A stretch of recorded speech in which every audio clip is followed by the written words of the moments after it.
নৌকা বানান আমি যাই।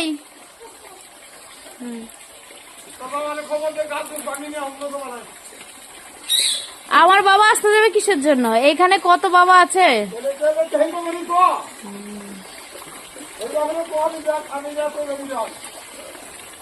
বন্ধুরা, 1 ঘন্টার বৃষ্টিতে যা জল বেঁধে গেছে না, তো বাড়ি থেকে বেরোনোই খুব মুশকিল। তো আজকে ভেবেছিলাম একটু বেরোবো, মনে হচ্ছে না যেতে পারবো, কারণ এতটাই জল বেঁধে গেছে। তো মা আমাকে নিচ্ছে না, সেজন্য যেতে পারছি না, মনে হচ্ছে যেতে পারবো না। তো দেখো 1 ঘন্টার বৃষ্টিতে কতটা জল বেঁধে গেছে, দেখেছো? আমার সাইকেলটা কোথায় আছে? জলের মধ্যে আছে, আমার জুতোটা ভাসছে। কি অবস্থা বলো বন্ধুরা? কার কার বাড়ির সামনে মানে এতটা জল বেঁধেছে একটু কমেন্ট করে বলো বন্ধুরা। তো ভাবলাম তোমাদের সঙ্গে একটু শেয়ার করি। দেখো কি সুন্দর লাগছে না?